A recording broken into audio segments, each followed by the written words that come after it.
Então, nós estamos no capítulo 3, preparando-nos para a oração e perseverando nela. Mês passada falamos as atitudes prévias, tempo para Deus, lugar para Deus e recolhimento. Mas antes de seguir em frente, vocês estão conseguindo tempo para estudar, então as ferramentas, ou melhor, as engrenagens que nós estamos passando para vocês, porque todas essas são engrenagens para a vida de oração. Tá? Talvez só mais para frente o quadro vai ficar mais completo, né? Porque nós estamos ainda montando, né? Colocando as peças, as engrenagens, que já dá para ir colocando em prática, mas vocês sempre vão percebendo, né, que está faltando alguma coisa. Como que tem alguma coisa que ainda não completa todo o quadro da vida de oração. Mas é preciso que vocês dominem aquilo que a gente vai passando para que vocês tenham facilidade de quando precisarem dessas coisas, vocês sabem como usá-las. Então, vocês estão conseguindo estudar?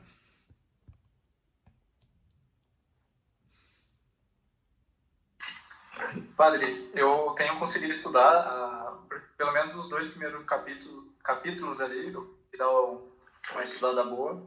Eu confesso que fiquei um pouco perdido na parte das moradas ali, em questão da oração, né? Que eu achei bem complexo, então eu fiquei um pouco perdido naquilo ali. E a última aula ainda, que eu não consegui ainda estudar em si, mas já coloquei em prática, né? Essa parte de ter um lugar mais propício para a oração ali, a preparação, né? Vamos colocar um prévio, mas ademais... Muito bem. E os outros?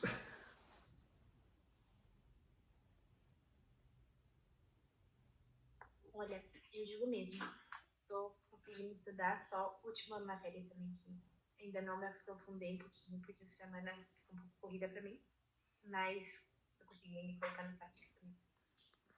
Fenomenal. Eu também.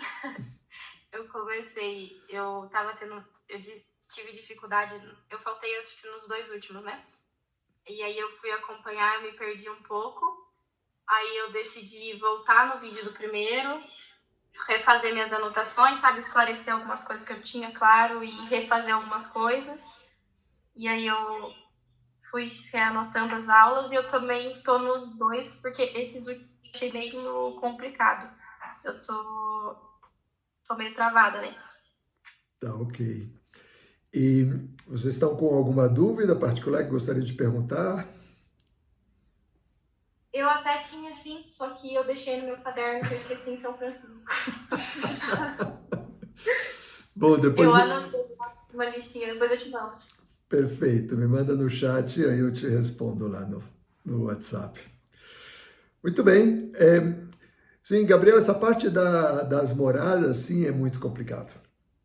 E, de fato, nós vamos voltar a estudar isso com mais calma.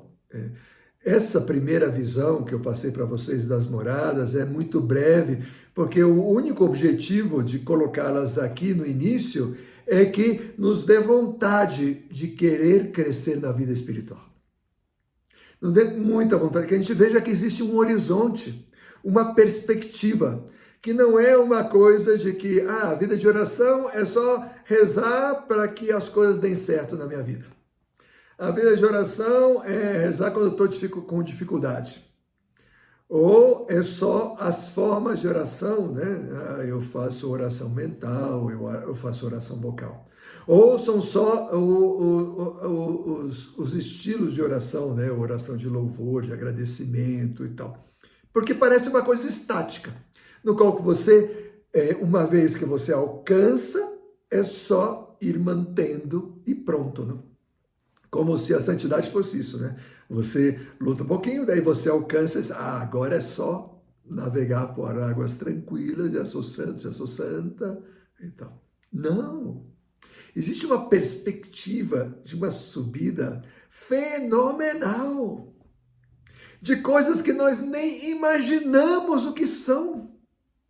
O amor de Deus, ele é maior do que qualquer experiência do amor que nós já fizemos nessa vida. Qualquer. Pensem a melhor experiência de amor que vocês já tenham feito nesta vida. Pois o amor de Deus é muito melhor do que isso. É muito melhor. Transcende absolutamente qualquer experiência humana. Inclusive da parte das emoções, né? Imagina, pensem as emoções mais fortes que vocês já tiveram ou que vocês podem imaginar que tivessem. Pois o amor de Deus é muito maior do que isso. Muito maior.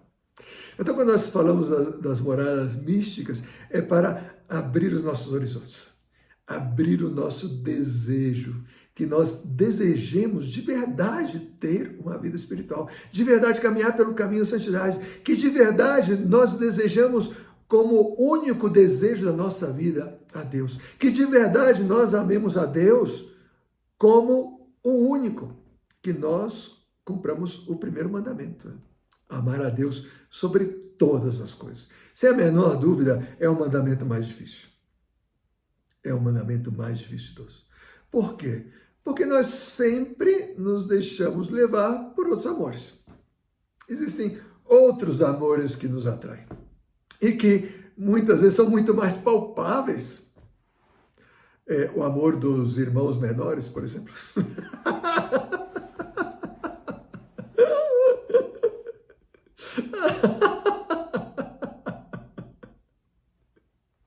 É um amor muito palpável.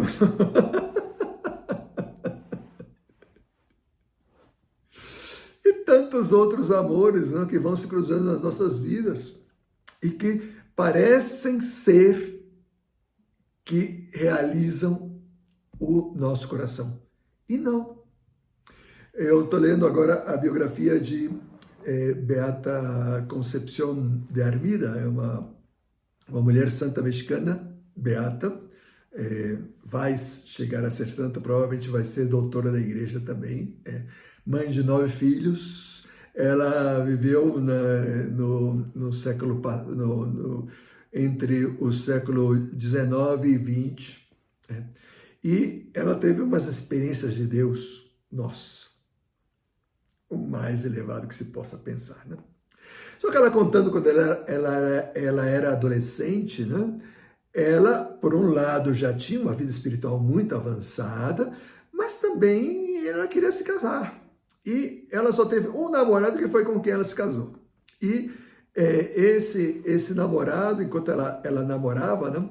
Ela disse, né, que ela idealizava o amor e disse, finalmente encontrei alguém que me entende, que me corresponde, que me respeita, com quem nós vamos construindo na família. E assim foi. Assim foi. Mas mesmo assim, ela depois conta no seu diário, né, que, nossa, ainda que o seu marido lhe dava todo o amor que ela necessitava, toda a compreensão, toda a acolhida, todo o respeito, uma pessoa incrível, maravilhosa, ela dizia que continuava sentindo o mesmo vazio de amor interior que ela sentia antes.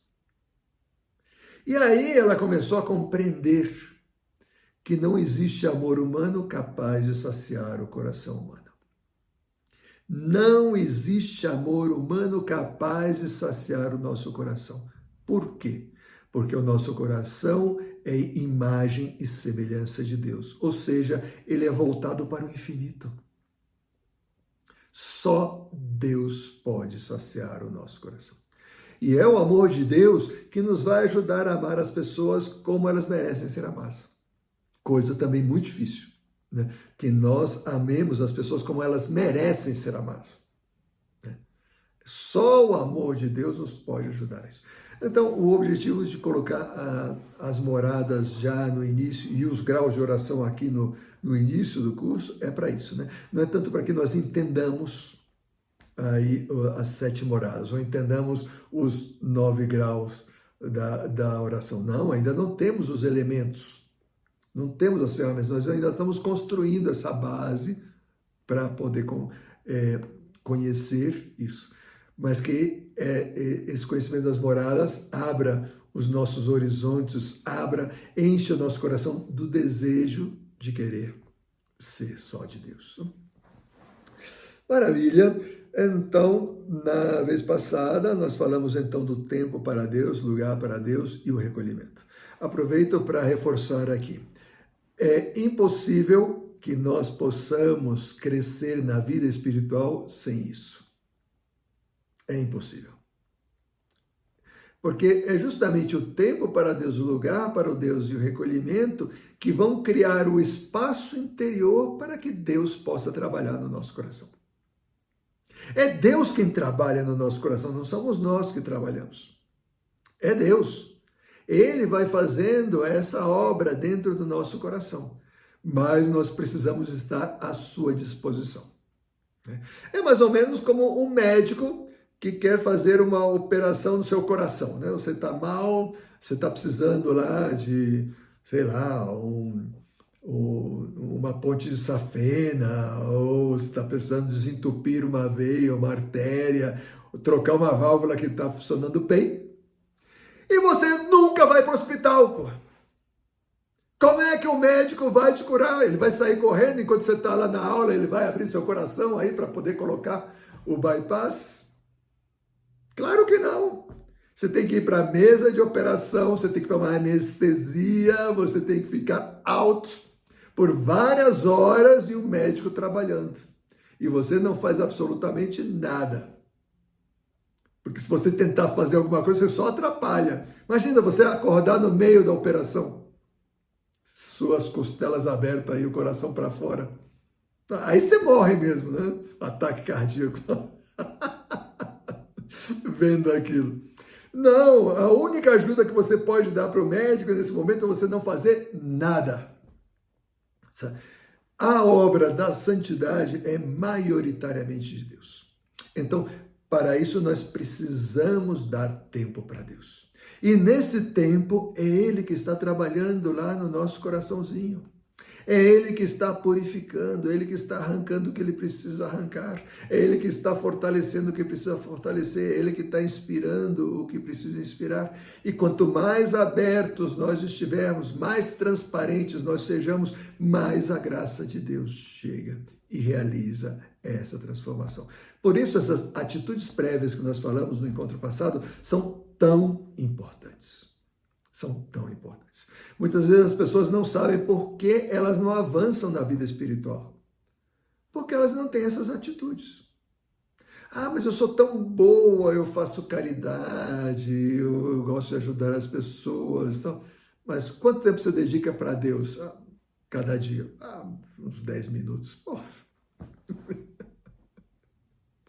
Isso não dá para nada. Você precisa dedicar tempos de qualidade. E depois, durante o dia, aí sim você pode ir fazendo outras coisas, né? Então, quando você está trabalhando, você se lembra de Deus e você faz uma comunhão espiritual, você reza uma Ave Maria, você reza um Pai Nosso, você diz uma jaculatória. Jaculatórias são essas pequenas frases que lembram de Deus ou de Nossa Senhora. Senhor, tem de piedade de mim que sou um pecador, por exemplo. Ave Maria Imaculada. São pequenas frases que eu posso repeti-la durante o dia. Todas essas são formas de manutenção da nossa fé e pequenos detalhes de amor. Mas o nosso amor só vai crescer se nós dedicamos tempo para Deus. Tempos de qualidade, como nós explicamos a vez passada, no lugar adequado e com o recolhimento da alma que permita que isso aconteça. Então aí Deus vai trabalhando no nosso coraçãozinho. Sobre esses aspectos aí, você tem alguma dúvida ou algo que gostariam de perguntar, comentar?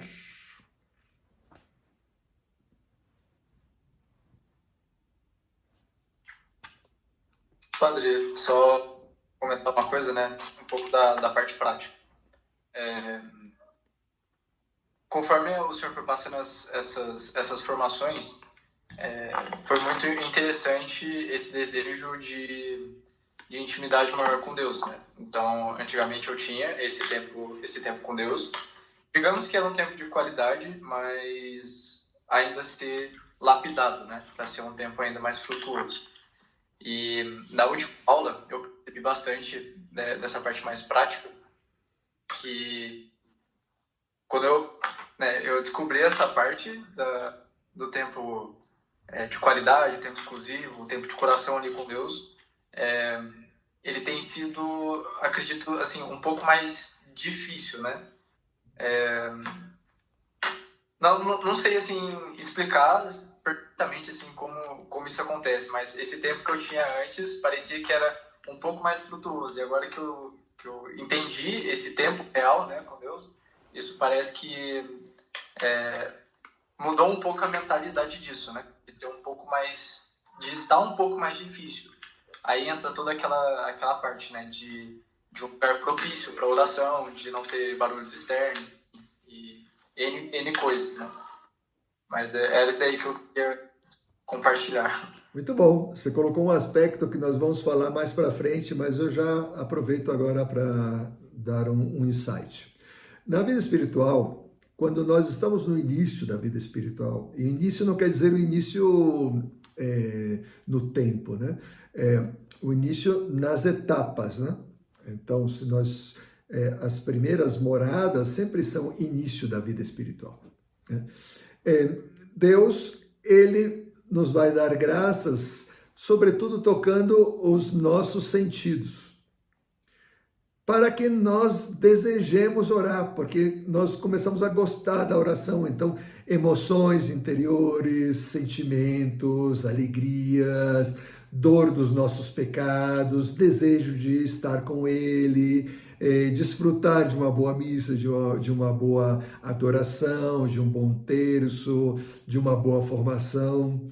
Então, parece que vai tudo assim navegando maravilhosamente bem. Mas nada disso é Deus. Nada disso é Deus. Tudo isso são presentes que Deus nos dá para que nós não nos desanimamos. O que está acontecendo realmente no nosso espírito, nós não experimentamos nada. Porque o que é espiritual, ele é insensível, ou seja, nós não somos capazes de perceber a ação do Espírito dentro de nós. Então, parece que a oração é boa quando nós nos sentimos bem, quando nós estamos contentes, quando nós estamos emocionados, quando nós não vemos o tempo passar, quando nós queremos continuar e fazer mais, quando nós percebemos que entendemos as ideias da oração, ou que nós desfrutamos daquele momento de oração. Então parece que essa é a oração boa, mas não é. Esses são presentes que Deus dá para que a gente não desista de orar. Porque nada disso é sintoma de santidade. Nada. Esses são só presentes que Deus nos dá para que nós perseveremos na oração. O importante é o que Deus vai fazendo no nosso espírito. Talvez você possa dizer, padre, o importante é o que Deus está fazendo no nosso espírito e nós não sentimos e nem sabemos que temos, então para que serve? É que quando Deus atua no nosso espírito, acontecem basicamente duas coisas. Primeira, ele vai purificando os nossos pecados ou as consequências dos nossos pecados. Ele vai tirando os nossos apegos, por exemplo, não? Qualquer pecado gera um apego. Por exemplo, uma pessoa que rouba, ela acaba se apegando ao fato de roubar. Então, sempre o segundo roubo é mais fácil que o primeiro. Porque ela já tem um apego, né? Uma pessoa que é soberba e humilha alguém, né? Ela, a segunda vez, ela vai humilhar com mais facilidade, porque ela vai acreditar que ela realmente é superior aos demais, né? Então, ela vai se apegando ao pecado. Então, quando nós nos confessamos, esse apego ainda continua, né? Então, o Espírito Santo, ele vai trabalhando no nosso coração para ir arrancando essas coisas de nós, nos purificando. Esse é o processo de purificação que ele vai fazendo no nosso espírito, né? Então, esse é o primeiro aspecto da oração. E o segundo aspecto é ir facilitando a virtude em nós. Deus vai colocando no nosso coração um aumento de virtude. Por exemplo, um aumento de fé. Que você não percebe, você não tem um medidor de fé. Ah, eu vou lá na paróquia pegar o meu medidor, né? Daí você vai medindo cada dia, né? Ah, olha, hoje está um pouco maior, né? Tá. Já pensou, né? Você coloca o dedo lá no medidor, né? E aí sai aí a sua medida de fé. Não tem. Nós não sabemos quanta fé nós temos. Nós só vamos saber quanta fé nós temos quando nós necessitemos dela. Quando Deus nos permita algo que exija muita fé e eu faço. Daí eu percebo, nossa, eu tenho fé mesmo. Ou esperança, ou caridade, ou bondade, ou paciência, capacidade de perdão, de acolhida, de misericórdia. As virtudes, né? Prudência, justiça, temperança. Deus, na oração, vai aumentando essas virtudes em nós. Então, Ele vai purificando, nosso coração vai aumentando. Então, os frutos da oração não têm nada a ver com sentimentos. Nada a ver. Inclusive, eu me arrisco a dizer que as orações que dão mais frutos são aquelas que nós menos gostamos. Aquela que é árida. Aquela que eu não consigo me concentrar, que eu estou lutando o tempo todo com as distrações, inclusive com as tentações. Aquela que eu estou inquieto, que eu estou com calor ou com frio, que tem um mosquito, que uma pessoa está falando uma coisa e está me tirando a concentração. Eu estou com dor de cabeça, estou com dor de estômago, estou com ansiedade porque eu tenho que fazer outras coisas. Estou preocupado porque algo aconteceu na minha vida e ainda assim eu estou lá tentando orar. Essa oração dá muito fruto. Ela dá muito fruto. Por quê? Porque Deus usa todas essas contrariedades para o meu próprio benefício. Para o meu próprio benefício. Então Ele usa essas contrariedades para me purificar. E vai purificando o meu coração. Purificando. Então, pode ser que eu saia da oração e ache, nossa, que oração horrível, meu Deus do céu. Ai, e Deus dizendo, mas foi boa demais, caramba, você perseverou até o final. Nossa, você deu um salto de qualidade na sua vida que você não tem ideia. Está lá o seu anjo da guarda celebrando. Pois é assim, né? É assim, né? Só que Deus sabe que a gente não aguenta muito tempo em orações desse tipo. Que se continuar assim, daqui 2, 3 dias, a gente abandona. Senão, a oração não é para mim, deixa para lá, vou tentar outra coisa, eu vou ser Hare Krishna, eu vou ser muçulmano, sei lá, vou praticar aqui no México, né? Vou ser adorador de Quetzalcóatl, o deus da serpente emplumada. Né? Daqui a pouco aparece você cheio de penas assim, né? Pois é, né? Que seria muito mais fácil. Muito mais fácil. Mas não. Então, Deus, para que você não termine sendo uma serpente emplumada, Deus te dá uns bons sentimentos, Deus te dá umas orações gostosas, te permite emocionar, te permite perceber, ter dor pelos seus pecados. Então, isso dá aquele alívio. Você, nossa, estou no caminho certo. E já quando parece que está indo tudo bem, daí de novo, né? Vamos lá. Quando você vê, você está lá no centro da fornalha e daí te tiram e na bigorna, martelada, né? Pois é assim que Deus vai forjando em nós essa vida espiritual, essa santidade. Não vai ser sempre assim, Deus, ele tem momentos de saltos espirituais também. Mas enquanto nós estivermos aí nas primeiras 3 moradas, praticamente, sim, vai ser muito assim. Tinha uma pergunta, Eura? Fala. Padre, mais uma pergunta para não cortar muita informação do senhor. Não, vamos lá. Mas, quando o senhor falou sobre a vida espiritual, O senhor falou bastante sobre as virtudes, né? As virtudes são esses hábitos, né? Esses hábitos que nos ajudam a deixar mais fecunda a oração. Assim, de maneira mais exemplificada, qual virtude o senhor diria que seria essa que tem o adubo mais forte para colher essa semente da oração? Exato. Na minha cabeça é a perseverança, mas, assim, gostaria de ouvir do senhor.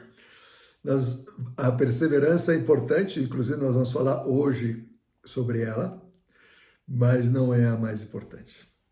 É a humildade, sem a menor dúvida. Tanto é que na raiz da palavra humildade vem de humus, terra fecunda. Então é justamente isso. É a terra fecunda onde as virtudes teologais, os dons do Espírito Santo, as virtudes morais vão florescer. Só que a humildade também é impossível para nós. Nós precisamos muito da graça de Deus, da ajuda de Deus. A humildade, ela cresce sobretudo com os sofrimentos, com as humilhações.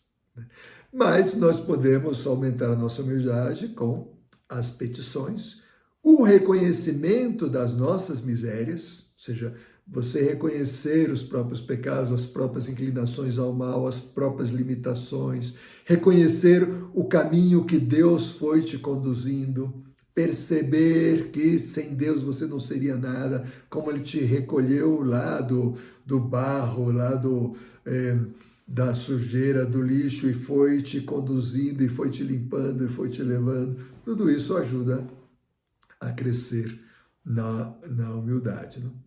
Então, ela é a mais importante. Mas, como você vai ir percebendo, as virtudes elas se completam umas às outras, não? Então, não basta dizer, essa é a mais importante, então é só ela. Não, ela também precisa das outras para se desenvolver, porque elas estão concatenadas. Como nós, né, o nosso corpo humano, né? Qual é o órgão mais importante? Pois o cérebro. Então, sem cérebro, ninguém vive, né? Mas você não vê um cérebro puro andando por aí. Você tem o apoio de todo o resto do organismo para que o cérebro possa funcionar bem, né? Então, a mesma coisa, a humildade enquanto virtude basilar, né? Porque ela está embaixo, por isso que ela é base, né? Ela também precisa das outras virtudes para se desenvolver. Beleza? Fenomenal, então vamos lá. Hoje nós vamos falar sobre os atos preparatórios. O que são os atos preparatórios? Quando nós falamos de virtudes, ou melhor, quando nós falamos de vida de oração, e nós falamos antes dessas atitudes prévias, elas são atitudes prévias que eu vou desenvolvendo ao longo da minha vida, e depois, quando eu vou fazer esse tempo exclusivo para Deus, então eu já falo dos atos preparatórios, ou seja, no momento que eu vou começar a minha oração, aquela oração específica, aquela oração que eu quero dedicar mais tempo para Deus, ok?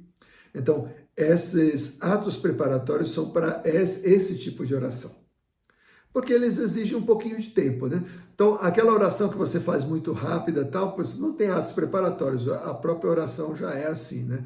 Não sei, você reza o Ângelus, por exemplo, né? Ou você reza antes de comer, ou depois das comidas como agradecimento, né? Ali não tem atos preparatórios. Mas para fazer uma boa meditação, uma contemplação, uma adoração, né? Esses atos preparatórios ajudam a você entrar no clima próprio da oração. Então, eles vão ajudar no teu recolhimento, para que essa oração seja frutuosa. Isso tanto mais necessário, quanto mais nós sejamos pessoas distraídas ou pessoas muito voltadas para o exterior, muito aceleradas. Então, aí sim, eu preciso mais ainda dos atos preparatórios, para que eles me ajudem a ir serenando e conectando com Deus. É claro que o ideal seria que nós estivéssemos sempre conectados com Deus. Quem sabe, conforme nós vamos avançando na nossa vida espiritual, nós vamos nos tornando assim, né? Pessoas mais conectadas com Deus, a tal ponto de que essa conexão seja habitual. Pode ser. Pode ser que assim seja. Mas isso não vai acontecer da noite para o dia, nós precisamos ir trabalhando. Então, nas nossas orações, nós precisamos atuar muito esses atos preparatórios. Então, tudo isso nós vamos encontrar a partir da página 36. É o número 2 desse capítulo 3, os atos preparatórios. O primeiro deles não é um ato, é uma pessoa. É o Espírito Santo. É o Espírito Santo. O Espírito Santo é o amor entre o Pai e o Filho. Ele é Deus, como o Pai e o Filho, é a terceira pessoa da Santíssima Trindade. Mas é através do Espírito Santo que nos chegam os dons de Deus. Os 7 dons chegam através do Espírito Santo. E as virtudes teologais também chegam através do Espírito Santo. Então, nós devemos ter essa atitude quando nós vamos a qualquer oração de meditação ou adoração. Eu quero o Espírito Santo. Porque é o Espírito Santo a própria presença de Deus dentro de nós. Então, quando eu vou a uma oração de meditação ou de adoração, de louvor, o primeiro não é tanto um objetivo. Sei lá, vamos supor que o Papa nos convoque para uma jornada de adoração pela paz no mundo. Olha que o mundo está precisando, hein? Está complicado o assunto. Então, eu chego na oração, o meu principal objetivo não é a paz. Como assim o Papa convocou? A paz vai ser o fruto, meus queridos. Vai ser o fruto. Não, eu vou na adoração, na oração, na jornada, para pedir o Espírito Santo. Para pedir sede de santidade. Mas como se a adoração era pela paz? Porque olha só, a nossa intercessão ela vai ter mais fruto quanto mais nós sejamos parecidos com Deus. Porque então nós vamos ter as virtudes de Deus em nós. Por que a intercessão de Nossa Senhora é tão poderosa? Olha ela aqui do meu lado. Por que a intercessão dela é tão poderosa? Porque ela é absolutamente transparente. Ela foi tão purificada que tudo que existe nela é Deus. Então, a graça de Deus passa por ela absolutamente. E então, tudo que ela pede ao Pai, Ele concede. Ela é a onipotência suplicante. Então, os santos, por que eles podem interceder por nós? Porque eles são transparentes. Eles foram completamente purificados. Eles são santos. Então, a graça de Deus passa completamente através deles e chega ao seu objetivo. Agora, uma pessoa que não está purificada, não, é como essa cortina aqui atrás de mim. Passa algo de luminosidade, mas muita da luminosidade fica nela. Então, você não consegue ver direito o que tem do outro lado. Aqui atrás de mim é um vidro e tem outra sala, nem dá para ver direito lá. Porque essa cortina ela não é totalmente transparente, ela é um pouco transparente. E depois tem cortinas que são blackout, não passa nada. Essa é a pessoa em pecado mortal. A graça de Deus não passa através dela. Não passa. Você está bloqueado. Então, nossa oração deve começar com essa atitude. Eu vou para a oração sempre para pedir o Espírito Santo. sempre para pedir que Ele aumente a minha sede de santidade. Tem um texto de São Lucas, que é Lucas 11, capítulo 11, versículos 9 a 13, que diz o seguinte: Eu vos digo, pedi e vos será dado, buscai e acharei, batei e vos será aberto. Pois todo aquele que pede recebe, aquele que procura acha, e ao que bater se lhe abrirá. Se um filho pedir um pão, qual pai entre vós lhe dará uma pedra? Se ele pedir um peixe, acaso lhe dará uma serpente? Ou se lhe pedir um ovo, lhe dará porventura um escorpião? Se vós, sendo maus, sabeis dar coisas boas aos vossos filhos, quanto mais vosso Pai Celestial dará o Espírito Santo aos que lhe pedirem. Esse final é surpreendente, porque o mesmo texto no Evangelho de São Mateus não termina assim. Termina dizendo: o Pai Celestial atenderá às suas petições, ou dará aquilo que vocês pedirem. Mas São Lucas coloca esse aspecto: lhes dará o Espírito Santo. Ah, mas eu estava pedindo outra coisa, como é que ele vai me dar o Espírito Santo? É porque o Espírito Santo é muito melhor do que essa coisa que você está pedindo. Essa coisa que você está pedindo vai ser fruto do Espírito Santo no seu coração. Porque o Espírito Santo vai te purificar de tal maneira que você possa estar preparado para receber essa graça que talvez agora mesmo você não está preparado para receber essa graça. Então, nos atos preparatórios o primeiro passo é pedir o Espírito Santo para ter santidade, para ter sede de santidade. Então, por isso que a gente sempre começa as nossas orações, as nossas meditações, pedindo luz ao Espírito Santo. A oração do Espírito Santo é isso. Mas não quer dizer que seja só a oração do Espírito Santo enquanto fórmula. Eu digo a oração do Espírito Santo e pronto.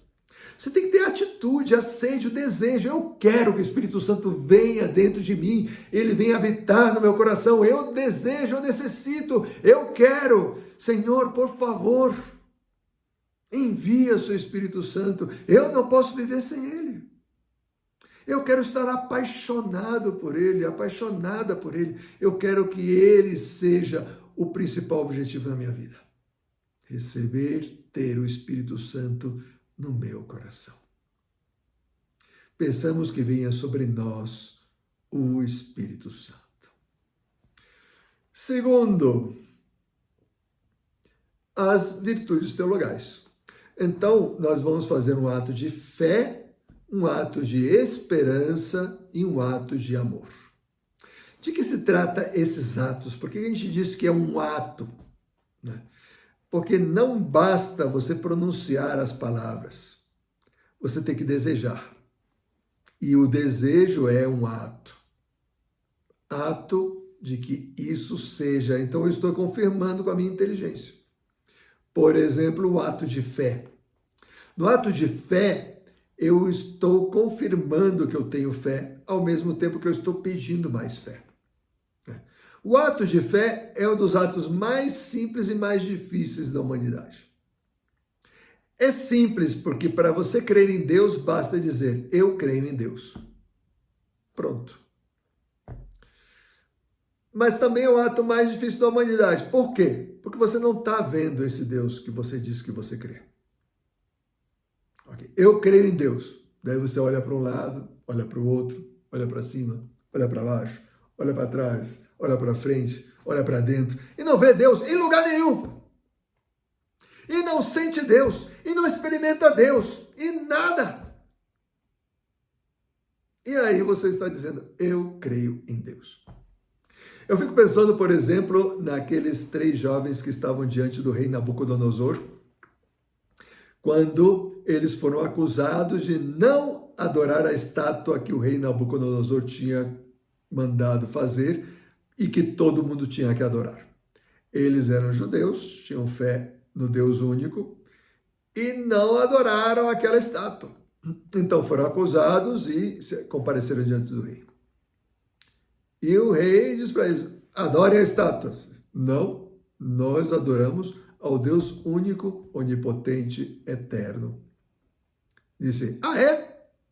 Pois então, quero ver se esse Deus vai livrá-los das minhas mãos, porque agora mesmo vocês vão ser jogados na fornalha ardente. E quero ver qual é o Deus que vai livrar vocês.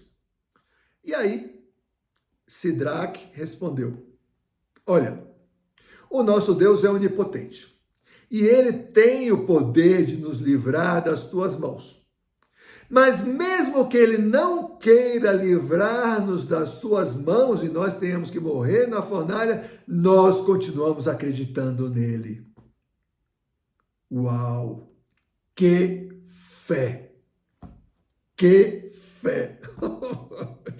Eu não sei se eu estivesse na frente da fornalha, nem se fosse de um isqueiro, eu ia ter uma fé desse jeito aí. E de fato eles foram jogados na fornalha e Deus não permitiu que eles se queimassem. Ao contrário, enviou o anjo e eles estavam passeando dentro da fornalha de um lado para outro. E Nabucodonosor estava lá alucinando, né? Olha, não eram 3 os que nós jogamos na fornalha? Como é que eu estou vendo 4 lá dentro e um deles parece luminoso e tal? Abre a fornalha! Abriram a fornalha e saíram. E se juntou toda a gente em volta. Eles nem cheiro de queimado tinham. Nada. Nada.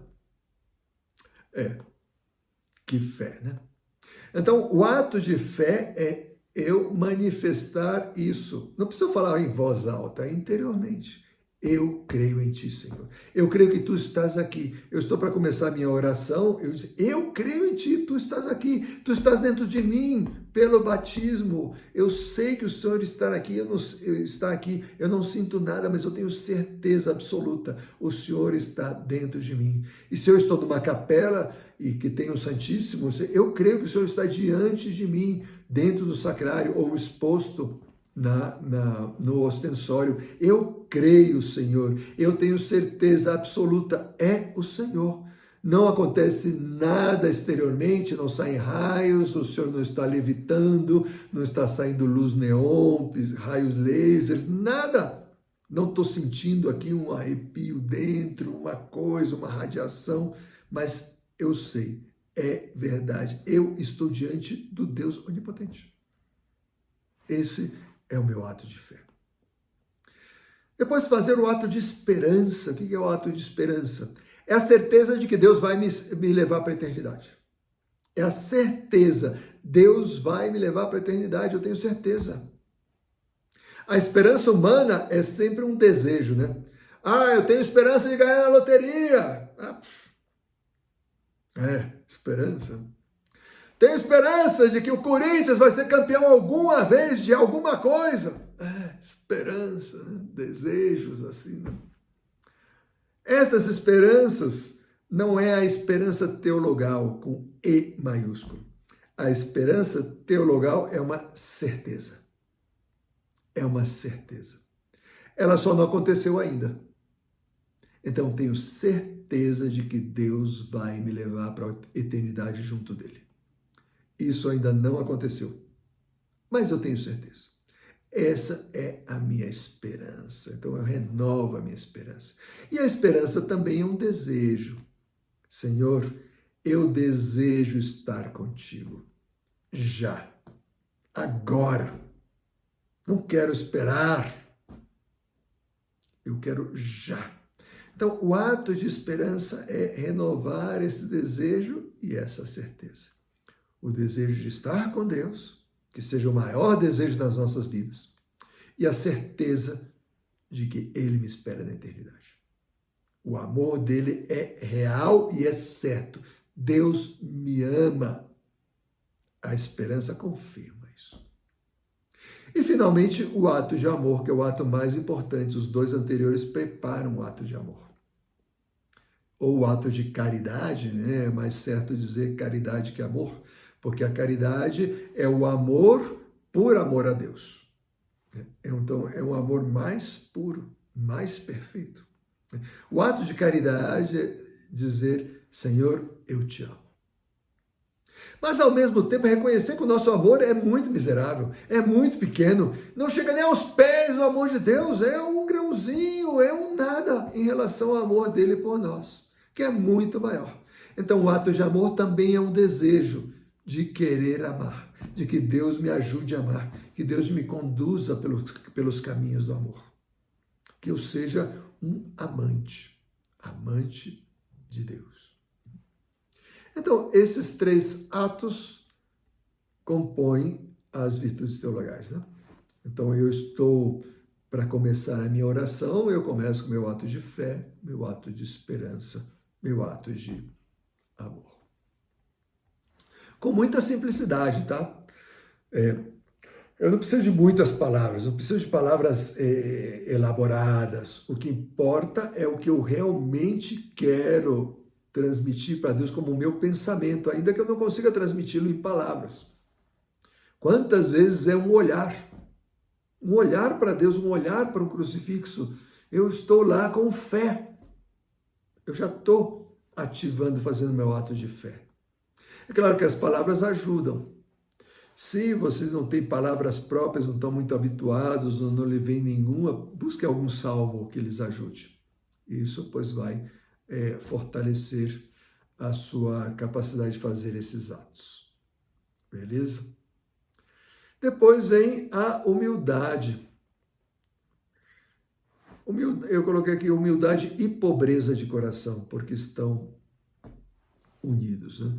A pobreza de coração é um desprendimento de si, é um reconhecimento do próprio nada. E a humildade, pois é isso, né? Ver as nossas qualidades e os nossos defeitos à luz de Deus. Reconhecer o nosso nada, a nossa pequenez, a nossa incapacidade de progredir na vida espiritual e nem sequer na própria vida em geral, sem o amor de Deus, sem Deus.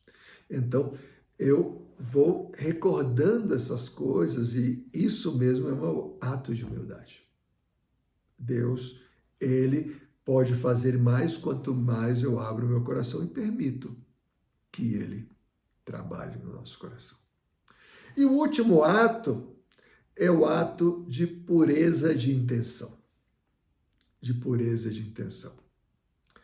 Em São Mateus, capítulo 5, versículo 8, diz a bem-aventurança, a quinta bem-aventurança, bem-aventurados os puros de coração, porque verão a Deus. É a sexta bem-aventurança. Bem-aventurados os puros de coração, porque verão a Deus. Por que essa bem-aventurança? Porque quanto mais transparente é o seu coração, mais você é capaz de ver a Deus. Quanto mais opaco é o seu coração, mais apegado às coisas do mundo, mais apegado aos pecados, mais apegado às suas tendências de pecado, né? Egoísmo, vaidade, soberba, orgulho, inveja, luxúria, ira, etc., menos nós conseguimos ver a Deus, porque o nosso coração está opaco. Então, nós devemos pedir e fazer um ato de pureza de coração. Então, na oração, eu digo, Senhor, eu vim a essa oração porque eu quero estar contigo. Eu não quero nada para mim. Mas daí você pensa, não, mas na verdade eu estou querendo muita coisa. Então renuncia a essas coisas. Renuncia. Faz um ato de renúncia. Nossa, Senhor, eu vim nessa oração porque na verdade eu estava querendo muito paz interior. Mas eu renuncio a isso porque o que eu quero é estar contigo à tua disposição. Então, se essa oração que o Senhor tem pensado para mim vai ser um inferno, eu quero. Porque é o que você pensou para mim. Eu quero. Eu quero o que você quiser. E é muito provável que Deus vai te dar paz interior. Justamente porque você renunciou a isso. Você renunciou a isso. Quantas vezes nós chegamos na oração com algum desejo muito forte? Porque nós estamos querendo alcançar essa graça. Mas isso não é uma oração pura, Porque então você não está indo para se encontrar com Deus, você está indo porque você quer os dons de Deus.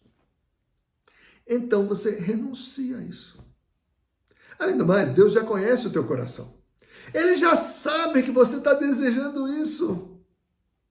Então entrega nas mãos dele. Senhor, o Senhor já sabe o que eu penso, o Senhor já sabe o que eu desejo, o Senhor já sabe o que eu gostaria, mas eu coloco tudo isso nas tuas mãos, porque eu não quero nada. Eu quero aquilo que você quiser. Essa é a pureza de intenção. Quanto mais pureza de intenção, mais livre o nosso coração, mais a graça de Deus pode atuar dentro de nós. E é muito provável que Ele nos conceda aquilo que nós desejamos, porque nós já não estamos apegados a essas coisas. Um trabalho, uma nota, uma sabedoria, um apostolado, qualquer coisa. Não. Eu coloco nas mãos de Deus, eu renuncio a isso. Essa é a pureza de intenção, porque nós vamos à oração porque nós queremos nos encontrar com Deus e não com as coisas de Deus, com as graças de Deus, com os benefícios que Deus me vai trazer. Eu quero me encontrar com Deus. Então, meus queridos, essas são os atos preparatórios. Nós estamos preparando a nossa oração. Como vocês se deram conta, essa preparação já é oração. Já é oração. Mas ainda não é a meditação, não é a oração discursiva afetiva, coisas que nós vamos explicar mais para frente. Ok, perguntas? Vamos lá. Pode falar, Gabriel. Padre, nesse final, me surgiu uma dúvida mais da parte da oração mesmo, né? Da pureza de intenção. Ok. Eu entendo esse lado desejo nosso de se encontrar com Deus e pode nos oferecer. Porém, sabemos que somos muito miseráveis e necessitados da graça de Deus para até mesmo transformar a oração, né? Purificar a oração cada vez mais. O desejo de receber essa graça de Deus para essa purificação da oração. Como que eu posso dizer? Seria um primeiro passo a ser dado para esse encontro mais concreto, concreto não, né? Mas esse encontro mais íntimo com Deus? Muito boa pergunta. Os passos, normalmente, quem escolhe é Deus, não somos nós. Então, quanto mais você tenta racionalizar a sua oração, menos fruto ela vai ter, porque, no fundo, acaba você querendo ter o controle sobre a oração. Né? Então, quando você vai pedir a pureza, você não vai porque você quer ser puro, você vai porque você quer fazer a vontade de Deus. Então, você vai trabalhando isso. E como se trabalha isso? Imediatamente dizendo o oposto, né? Senhor, eu quero uma pureza de coração para estar mais perto do Senhor. Mas, se o Senhor não quer me dar agora, você quer que eu passe por outras tribulações, porque isso vai ser melhor para mim, eu também estou disposto. Eu me entrego nas tuas mãos. Eu não quero dizer para o Senhor o que o Senhor precisa fazer comigo. Eu quero aquilo que o Senhor quer para mim. Então, isso é uma liberação daquilo. Você está colocando aquilo que você acha que é o melhor, mas ao mesmo tempo você não se apega a isso. Você não se apega a essa graça que você está pedindo. Você se desprende dela. Você se desapega, você deixa completamente ao critério de Deus, porque Ele sabe o que é melhor para nós.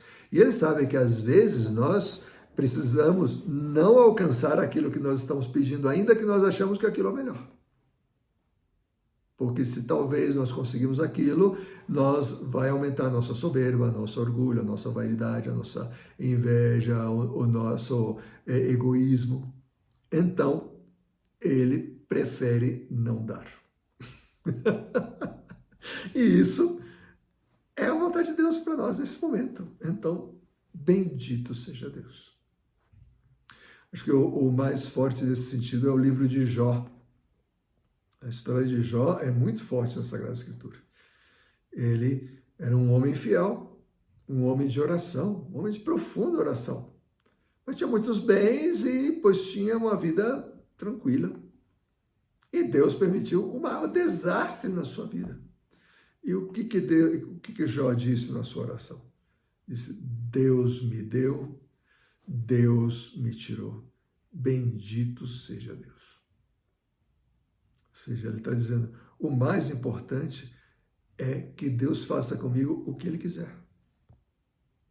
Porque Ele sabe o que é melhor. Claro, depois você vê que a oração de Jó ela é sofrida, porque Jó coloca todo o seu sofrimento e não entende por que aquilo está acontecendo. Só que ele sempre coloca isso com abertura, né, de coração. Não sou eu que tenho que decidir, é o Senhor. Né? Então, essa é uma oração autêntica, porque é sincera, transparente, coloca realmente o que está pensando, mas pede a Deus que realize aquilo que Ele quer, porque o que Ele quer é muito melhor do que aquilo que nós estamos pensando. Beleza? Lua, vamos lá.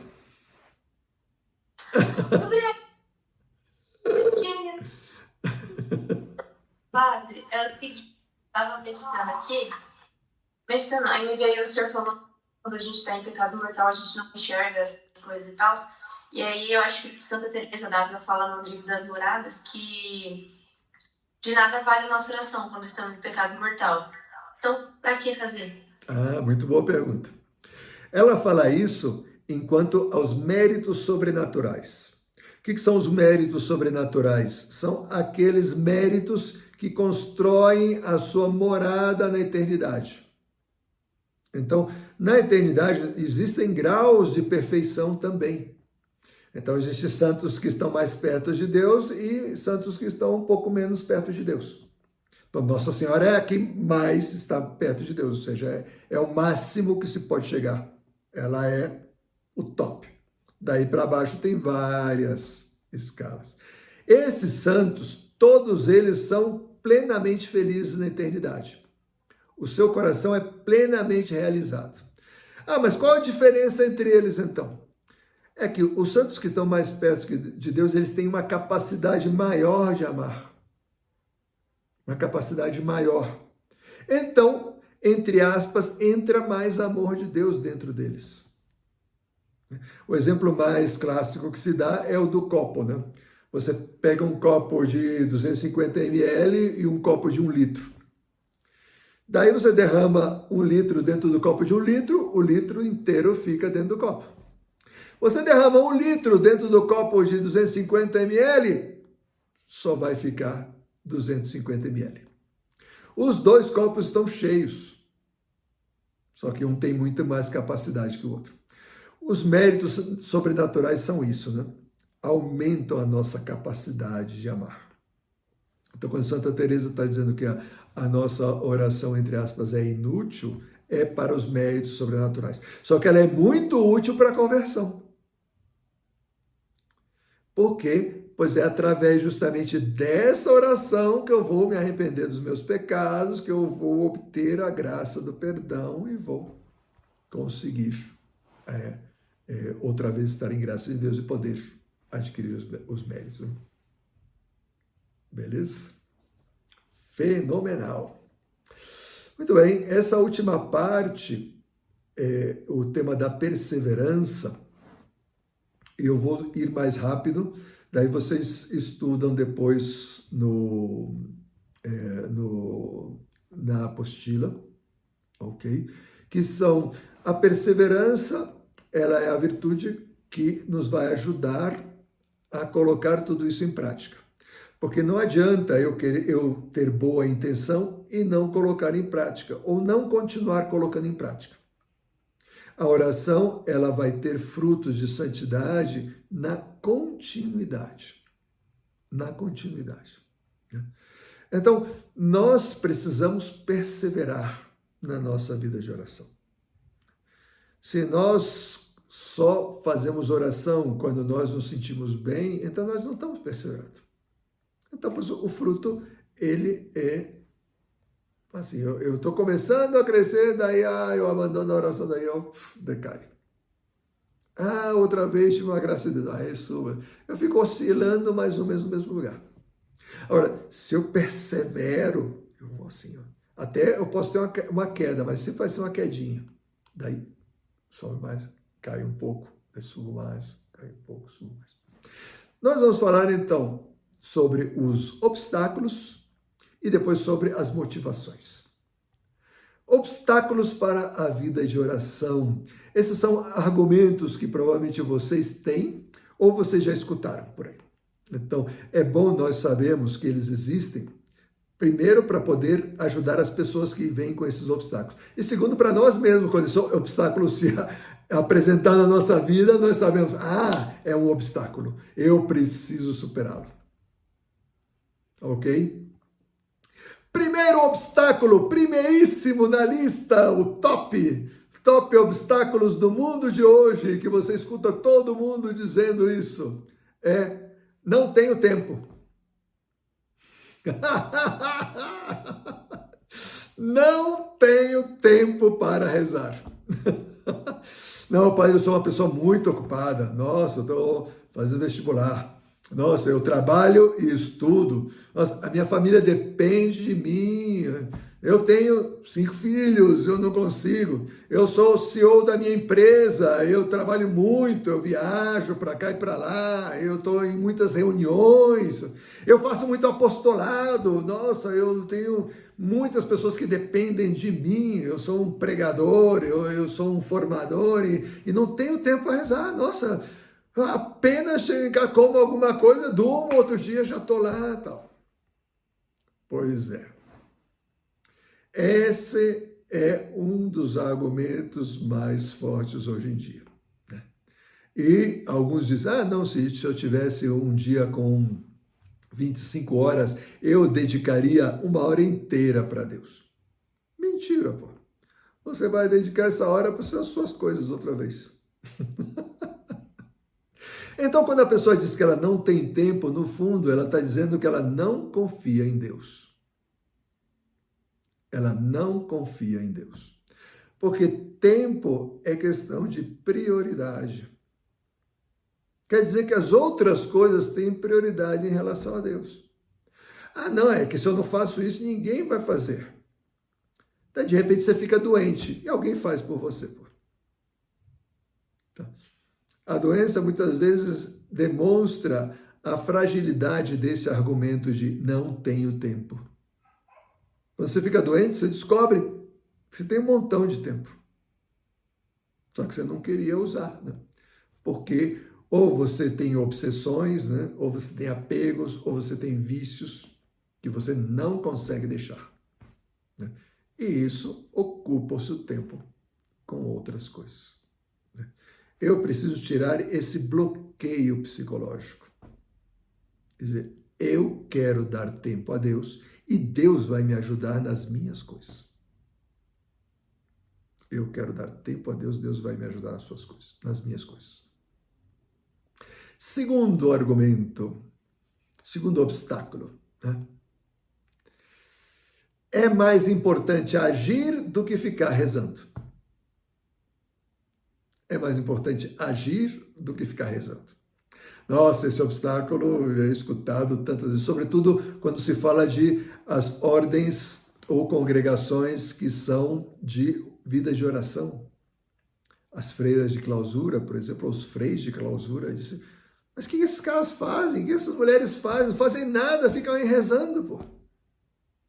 Elas podiam estar cuidando de hospitais, podiam estar evangelizando, fazendo programas de formação, podiam dar catequese, podiam ajudar nas paróquias, podiam ajudar as pessoas mais pobres a que elas tenham formações, saiam da pobreza, etc, etc, etc, etc. Então, outra vez, esse argumento é uma falta de fé. É uma falta de fé. Né? Eu não acredito no poder da oração. E por isso eu acho que a ação é mais importante. Então, esse obstáculo é um obstáculo de fé, não é de tempo. Quando nós descobrimos o poder da oração, então nós dedicamos tempo à oração. Porque nós vamos ver que o nosso atuar só vai dar frutos se nós temos uma vida de oração. Por quê? Porque Deus atua através de nós. É Deus quem converte, é Deus quem dá fruto, é Deus quem consegue dinheiro, é Deus que faz com que os apostolados funcionem. Inclusive, é Deus que faz com que o mundo se movimente para o bem. Para o mal é o demônio, mas para o bem é Deus. Terceiro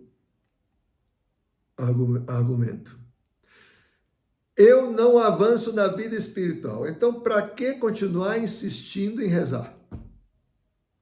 Esse argumento é sobretudo para as pessoas que já levam muito tempo na vida espiritual e estão meio que estancadas. Ou, inclusive, regrediram. Né? Ah, não serve para nada. Pô, eu rezei tanto na minha vida e olha como é que eu estou. Nós estamos num mundo imediatista. E nós queremos que Deus também seja assim. Deus esteja ao nosso serviço. Deus faça aquilo que nós queremos que Ele faça em nós, do jeito que nós queremos. Nós somos muito mandões. Nosso padre estava me contando que ele fez uma peregrinação com uma senhora que era tão mandona que só faltava ela mandar a Nossa Senhora também nos santuários onde ia. Pelo amor de Deus, ó. Sabe por que nós queremos ter o controle sobre as coisas? Quando eu não avanço na vida espiritual, pode ser por dois motivos. Né? Um, porque eu mesmo não estou fazendo a coisa direito.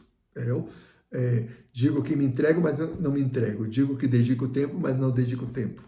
Digo que quero, mas não quero. Né?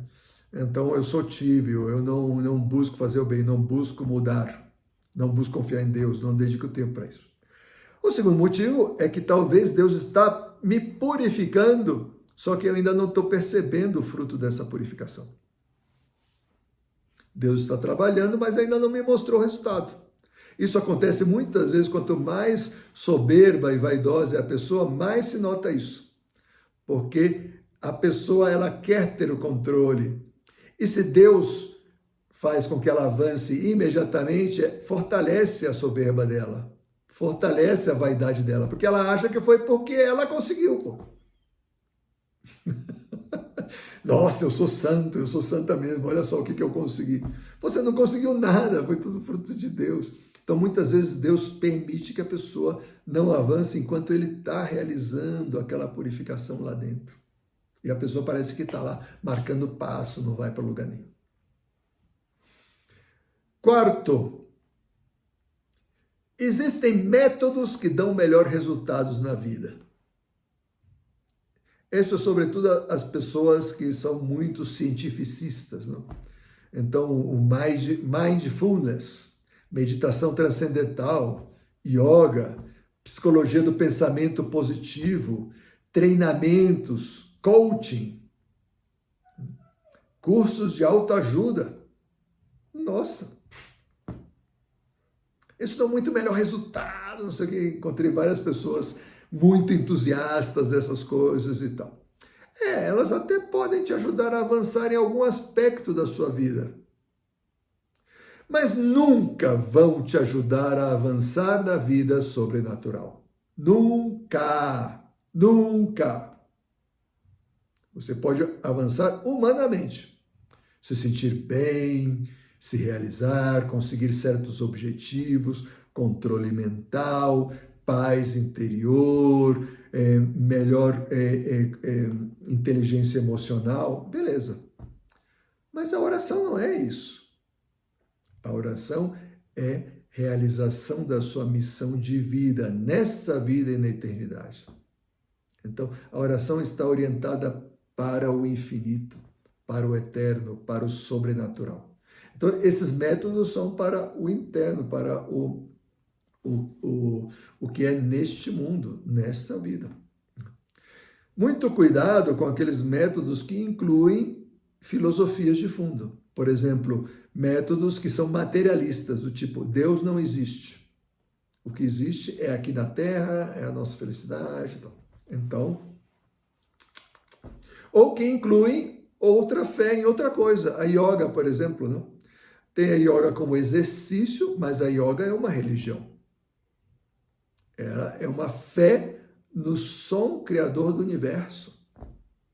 Então, quanto mais você se conecta com essa entidade, mais você vai conseguindo a paz interior, os objetivos, etc.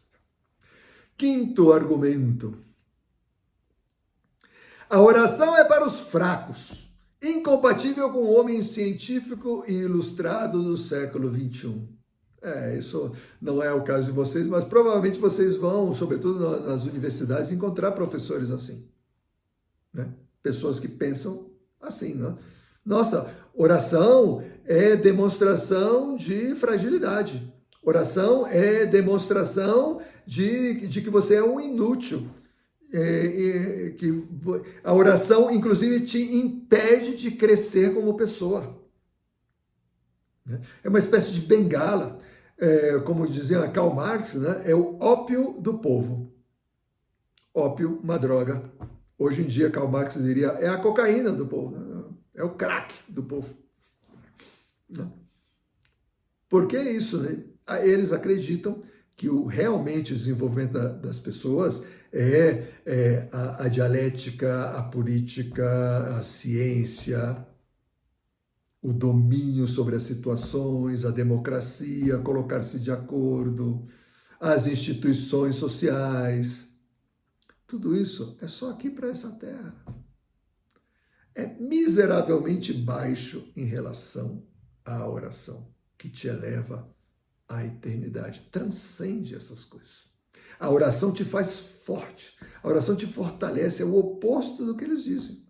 Vejam homens como, por exemplo, São João Paulo II. Um gigante que foi capaz de fazer, ele fez, eu não sei, fizeram as contas somando as viagens que ele fez pelo mundo, quantas voltas ele fez na Terra.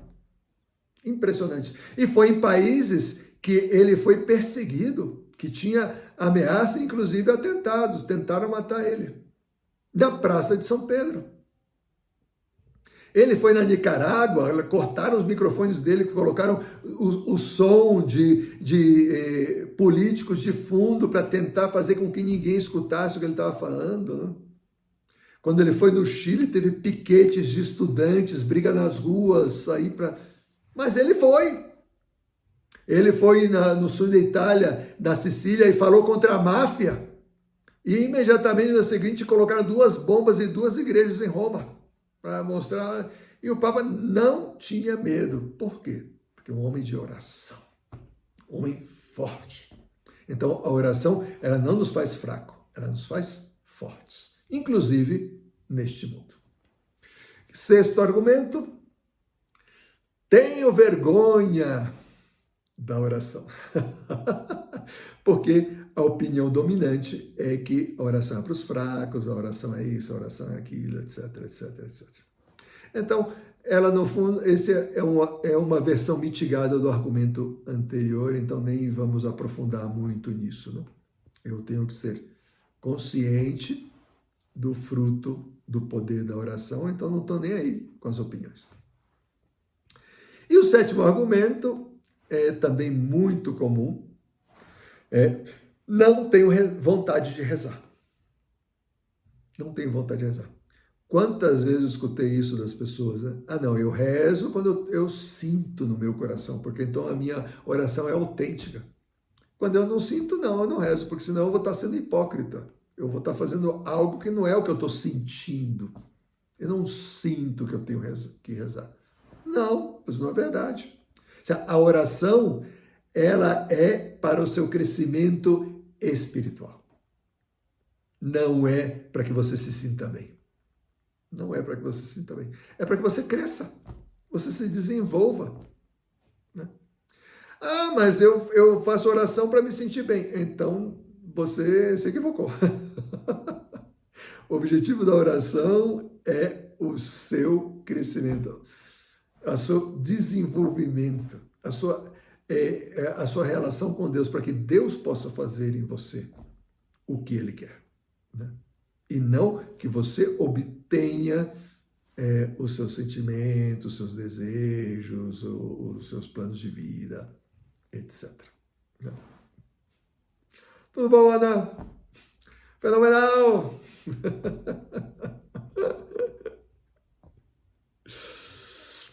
E rapidamente vamos falar das motivações da oração.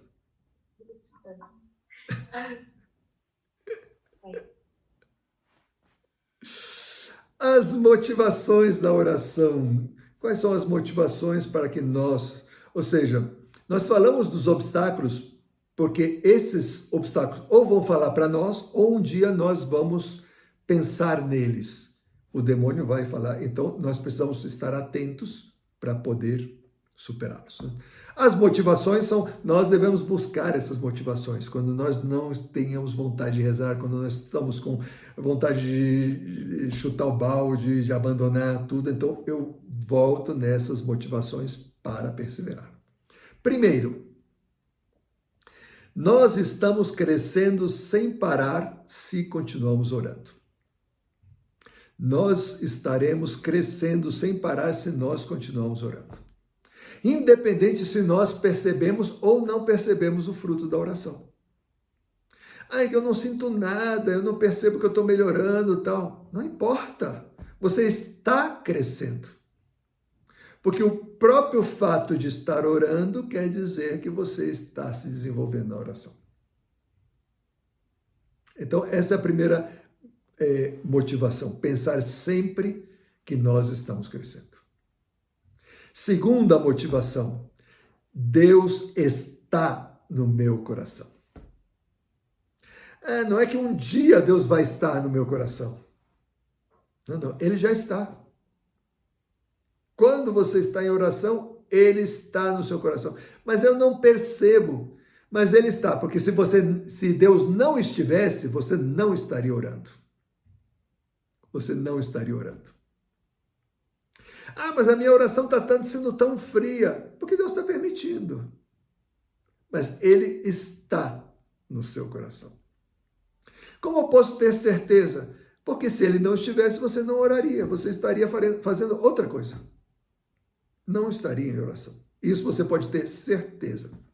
Se Deus não estivesse na sua oração, você não estaria orando. Terceiro, esse argumento é muito bom. A eternidade já começou. Sim, a eternidade entrou no tempo.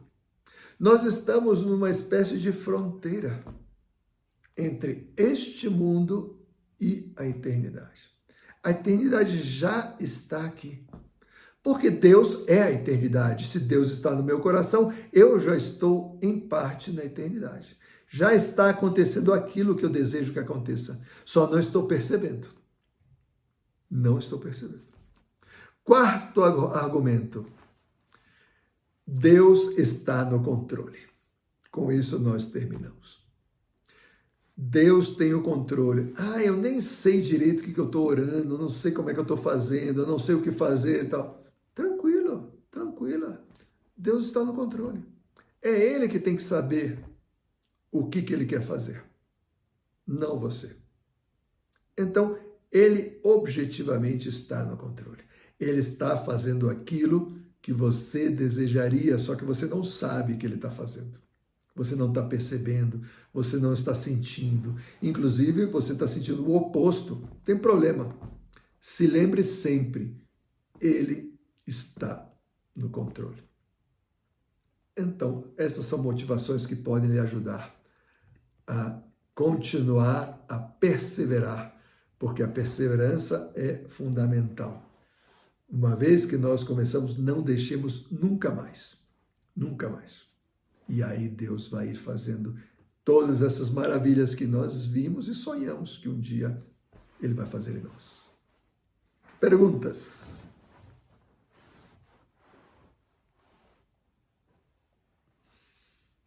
Tudo tranquilo? Tudo fenomenal? Muito bem, então com isso nós terminamos o capítulo 3, preparando-nos para a oração e perseverando nela. No seguinte capítulo, se não me equivoco, nós já vamos entrar em questões mais práticas. Mas eu não vou dar spoiler agora, vou deixar para o próximo capítulo. Eu queria deixar outra vez para vocês aquela música que eu já tinha deixado anteriormente, que é em espanhol, Sencillamente, do grupo Hakuna. Porque essa música é um ato de fé, de esperança e de amor. Ao estilo deles, do jeito que eles são, né? Mas isso nos pode inspirar, né? Para que quando nós, nas nossas orações, queremos fazer os nossos atos de fé, esperança e amor, nós possamos fazer dessa maneira, ou pelo menos tiramos daí alguma inspiração. Beleza?